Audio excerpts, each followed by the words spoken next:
Have you heard of the Competition Commission before? Not yet, sir. I'm not clear.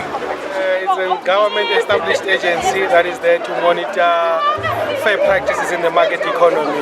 It mostly assists the department and the public with complaints whereby you find that there are some certain practice whereby big organizations are not playing by the rules. For argument's sake, I think we know the issue of tiger brands and company.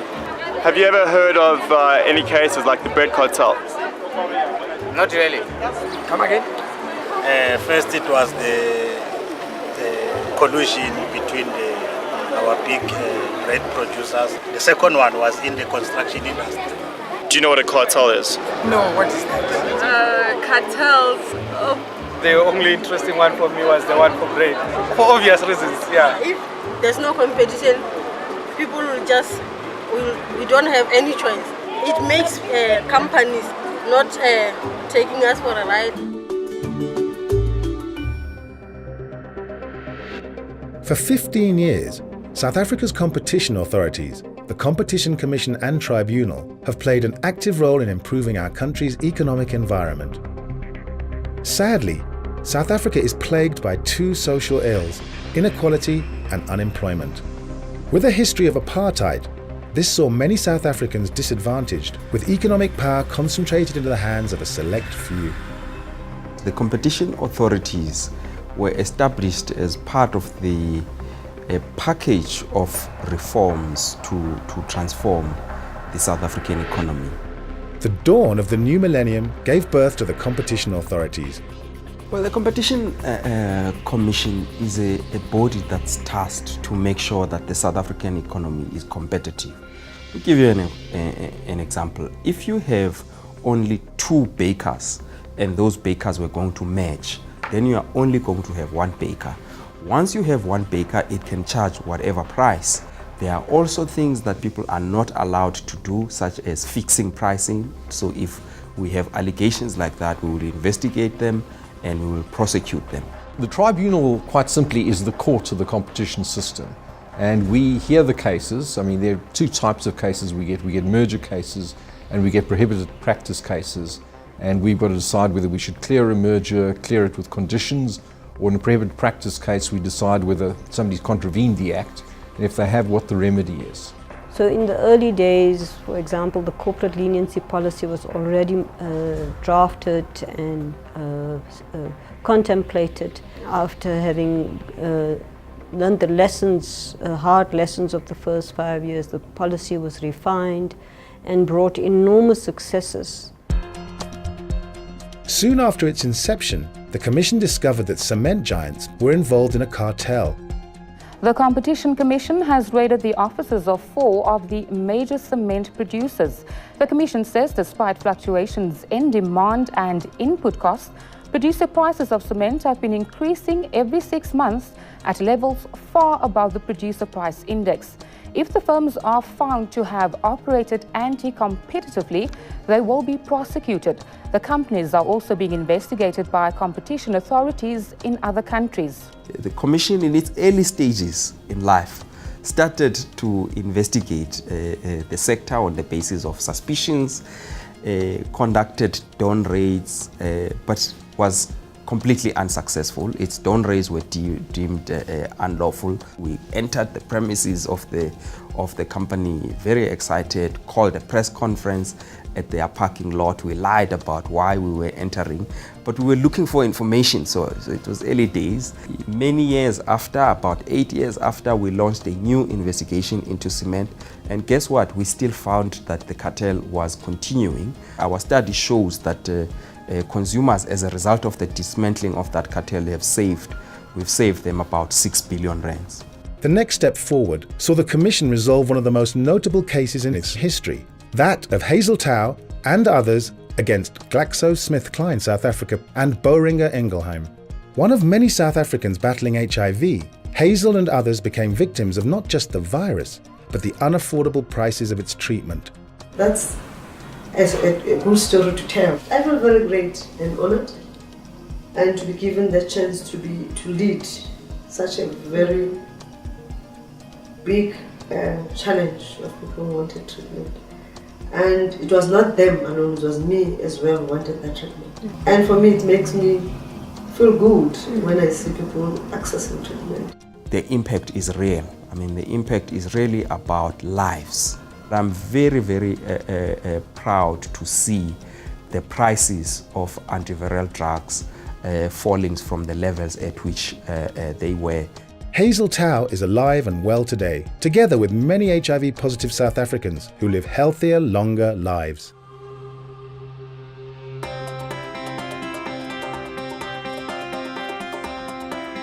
The Commission sought to target priority sectors where the application of competition policy would have its biggest impact. No case is too big or small for the competition authorities, from construction to banking to bread, a staple in the lives of every South African. Details have emerged of clandestine meetings and profiteering plots that led to consumers being ripped off for their daily bread. The Competition Tribunal began hearing evidence today in the bread price-fixing scandal. 3 major manufacturers have confessed to their role and paid fines. A Competition Commission investigation found Pioneer Foods, Tiger Brands, Premier and Food Corp colluded to artificially raise the price of bread. According to witnesses, top managers of the rival bakeries in question met secretly at expensive hotels and country clubs. The discussion: when to increase or reduce the price of bread and by how much. There were fireworks at the Competition Tribunal today at the inquiry into bread price fixing. A Pioneer Foods manager felt the full force of cross-examination. In a blistering legal attack, Competition Commission advocate David Unterhalter characterised Pioneer's behaviour as reprehensible and irresponsible. Pioneer maintains it did not collude to manipulate bread prices, despite the fact that co-accused companies have admitted guilt and paid hefty fines. I did not know of it at the time, and I did not condone any such meetings. So tell me, what sort of responsibility have you assumed? In some parts of the world, people in your position go to prison for this sort of conduct. Rivals should never break bread with one another. The authorities were once again in the limelight following the controversial Massmart-Walmart merger. David versus Goliath. One of the world's biggest retailers is planning to acquire 51% of South Africa's Massmart for 148 Rand a share, a deal worth about 17 billion Rand. It means the American retail giant, often accused of undercutting prices, will have a majority stake in stores such as Macro, Game and Builders Warehouse. The Competition Commission has approved the acquisition, and the matter is now before the Competition Tribunal. However, the anti-Walmart coalition, made up of various unions as well as COSATU, says it will be the end of workers' rights. We are very concerned that it will be against the growth path that South Africa is embarking upon. The fact that it only deals with imports from China and elsewhere in Southeast Asia, where we all know that labor rights, worker rights and human rights are not respected. It's been alleged that part of this low-cost model is to also keep wages in check at a low rate. Critics argue these lower prices draw customers away from smaller businesses. In fact, that is the cornerstone of the argument presented by the anti-Walmart coalition and fundamental to the argument presented by the 2 government departments in earlier affidavits. I think the Walmart case is probably one of the most high-profile cases that we've got. The CAC actually made 2 decisions in that case. In the first case, I think the important difference between its decision and the tribunal's decision was it reinstated workers who'd been retrenched prior to the takeover taking place, but at a time when the takeover was being contemplated. What the court, I think, recognised in the second time round is that competition agencies can be limited in terms of what they can do with the public interest, and that Competition Act is an instrument, but it's not the perfect instrument to decide these things. So I think that was an important take-home message from that second decision. Personally, what I learned from the case is that the Competition Act, as it stands today, allows us to do more than what I initially thought it would allow us to do. This was very evident from the Competition Appeal Court's decision when they decided to impose a condition to the merging parties that they must at least set apart a fund that will help to develop small industries in the country. The authorities struck again, this time putting construction giants in the hot seat. Graft body Corruption Watch says big business should be held accountable for helping corruption to thrive in South Africa. The Competition Tribunal this week discussed the settlement agreements of 15 companies who've been fined nearly R1.5 billion for bid rigging and collusive tendering. These include large infrastructure projects for the 2010 World Cup. Apologetic, unrepentant, or passing the buck. This was the mixed bag offered by colluding construction companies fingered at the Competition Tribunal this week. Some invoked the words of Nelson Mandela in calling for forgiveness and leniency. 1.46 billion in fines. Are you satisfied with the outcome? I think given what we set out to do, to uncover as much anti-competitive conduct in the industry, I think in a period of 18 months to be able to reach such a settlement with so many firms is a good outcome. I was the lead investigator. People in the construction sector, they know each other for a very long time. They've been working together for a very long time. So for them to collude, it was not difficult. But now we are hoping that with the construction fast track, we have been able to penetrate them and created a lot of distrust among them. If they are caught colluding again, we are likely to catch them, and if we catch them, the consequences are going to be very serious. Having evolved and learned from past mistakes, the competition authorities have entered into another chapter, becoming the mature institutions that they are today. Now, under the leadership of new Commissioner Thembinkosi Bonakele and Tribunal Chairperson Norman Manoim, the authorities seek to extend their reach to create a more inclusive economy for all.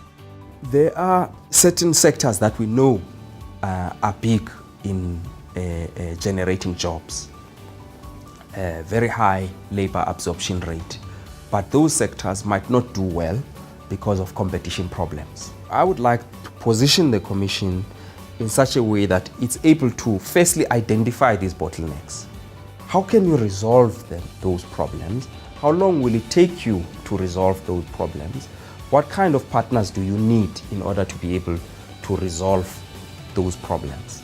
So this is how I think you contribute towards both economic growth, but also solving some of the huge social problems that we have, unemployment, inequality, and so on.